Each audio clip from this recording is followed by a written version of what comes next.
pakai yang ada tangan begini kan. Ya itu kan. Dulu begitu, kalau sekarang kan udah modern. Nah, yang beliau cerita itu mengapa beliau yang diperintah oleh Presiden Soekarno, karena itu kan masih rahasia. Kalau Ibu Fat terus bilangnya begini, untuk cari kan merah putih, ternyata kalau putihnya mudah, merahnya yang sulit, bahan warna merah. Dengan demikian maka untung ada orang ini pengusaha itu yang sudah simpati pada Indonesia. Jadi dialah yang, kata ibu saya, mencari bahan merahnya sehingga bisa berhasil lah untuk menjahit bendera yang nantinya akan dikibarkan ketika proklamasi 17 Agustus 1945. Jadi saya nanya sama ibu saya juga, kenapa sih kok yang dipilih merah putih? Ibu saya bilang merah itu kan berani, putih itu suci. Lah ya, tapi itu kan baru atau bagaimana maksudnya idenya?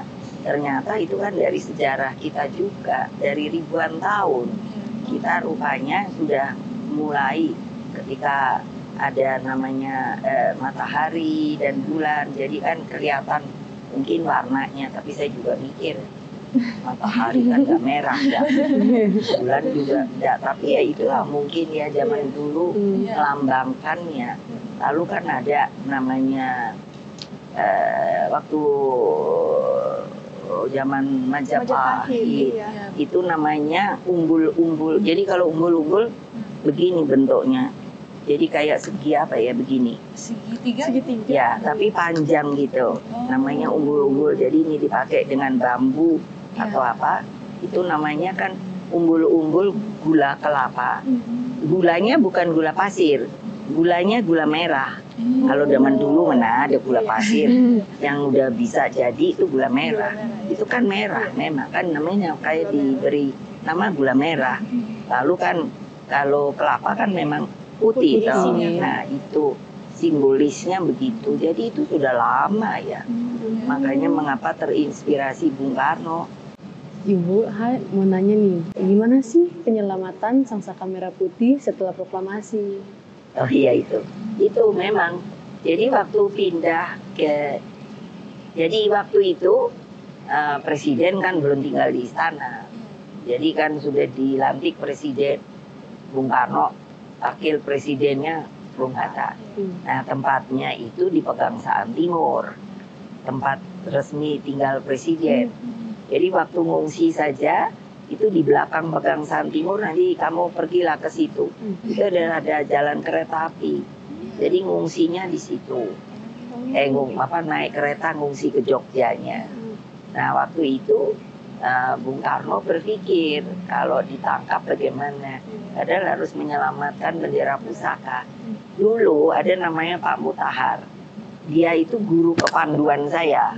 Jadi dia mula-mulanya ikut dengan Bung Karno diperintah untuk pandu itu cikal bakalnya Pramuka, Praja Muda Karana. Nah beliaulah yang diberi tugas, jadi bendera itu beliau suruh bawa ke Jogja. Lalu tapi beliau juga takut toh kalau nanti ditangkap, jadi juga dibuka lagi begitu. Nah pendek ceritanya akhirnya dapat dibawa, lalu oleh beliau sebelum diserahkan kembali kepada Bung Karno, itu lalu disatukan kembali. Jadi memang bendera pusaka itu menjadi apa ya? Kalau saya bilang sama bapak saya, bendera pusaka itu pacarnya Bung Karno. Jadi nggak mau di mana saja dia harus ikut begitu. Nah itulah makanya kan bukannya sebuah hal yang apa ya, sekarang sepertinya karena lah ya sudah 17 Agustus ngeraih bendera. Itu bukan begitu maknanya. Itu sebetulnya mengingatkan bahwa kalau tidak ada proklamasi, tidak ada bendera itu, kita tidak akan diakui sebagai sebuah bangsa. itu yang harus disebarluaskan kembali. Saya Ayo. juga Ibu, Yes. saya ingin bertanya juga. Di mana sih Bu tempat pertama kali sangsaka merah putih itu dikibarkan? Dan kita juga ingin tahu gimana sih Bu suasana pada saat pertama kali sangsaka merah putih itu dikibarkan? Ya itu yang seperti ibu saya bilang. Saya kan nanya takut apa tidak. Ya takut lah semua orang. Deg-degan. Tapi kan juga ada rasa gembira toh. Nah kebetulan waktu itu ibu saya bilang. Kalau tertulis kan jamnya itu. Jam berapa tuh ya Ibu? Jam 10. Itu. Tapi sebetulnya telat itu. Pak Hattanya agak telat. Itu. Ya karena kan Bung Karno. Ya, pada waktu itu katanya ibu saya didesak untuk mengucapkan. Tapi Bung Karno kekeh. Tidak. Mesti menunggu Hatta. Ini ibu saya yang ngomong. Kenapa? Karena Bung Karno itu membuat sebuah kesatuan untuk kepulauan kita. Simbolisnya karena Bung Karno orang Jawa, Bung Hatta itu orang Sumatera, gitu loh. Jadi maunya itulah. Nah, tentu dengan yang lain-lain ya. Tapi kan yang ngomong kalau umpamanya semua yang mewakili kepulauan kan jadi banyak. Ya, makanya simbolisnya itu dua aja, Bung Karno sama Bung Hatta. Ibu, kami kan sekarang sudah jadi Purna Paskibraka Duta Pancasila. Menurut Ibu, apa pesan Ibu bagi penerus kami maupun teman-teman kami yang di luar sana yang ingin juga menjadi Purna Paskibraka Duta Pancasila? Harus mengerti yang namanya sejarah bangsa. Mengapa sih coba pikir? Kenapa namanya tidak Negara Persatuan Republik Indonesia? Persatuan dan kesatuan itu kenapa? Gitu loh. Kalau kita kesatuan, jadi biar namanya tanah air, kepulauan, kita itu the biggest archipelago in the world. Jadi negara kepulauan terbesar di dunia, jadi mesti bangga banget, unik. Nah kalau nanti saya kasih deh, itu apa namanya, negara kita tuh gedenya seperti hampir menyamai Amerika kalau dengan lautannya. Nah, yang jadi ininya apa? Kita nggak punya negara bagian, karena kita yaitu kesatuan. Jadi satu biar pulau-pulau, dan itu diwejawantakan tahu. Itu dengan deklarasi Juanda. Nah, kamu nanti nanya dah apa sih itu yang membuat kita menjadi tertutup. Meskipun kita banyak selat-selat, itu tidak boleh kapal asing enak aja masuk-masuk. Enggak, jadi perizinannya itu, makanya ada pulau terluar, ada pulau yang di dalam. Yang terluar pun milik kita, itu hanya betul-betul ada di luar.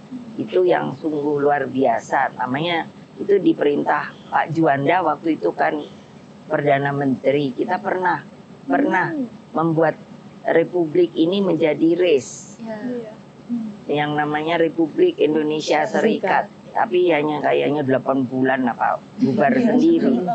Ya karena tidak bisa, tidak cocok. Mau seperti benua Amerika itu kan benua. Saya suka bilang, lah gimana sih yang namanya nanti pergilah kamu ke Maluku, itu pulau-pulau.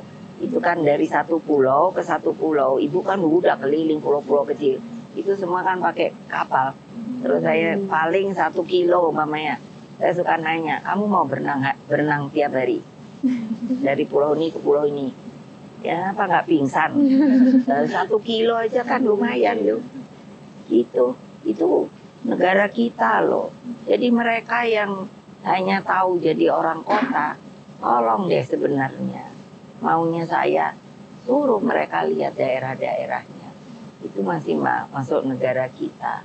Yang menurut saya luar biasa kalau sudah pernah datang, melihat yang realita negara kita. Tapi orang susahnya masih banyak gitu loh.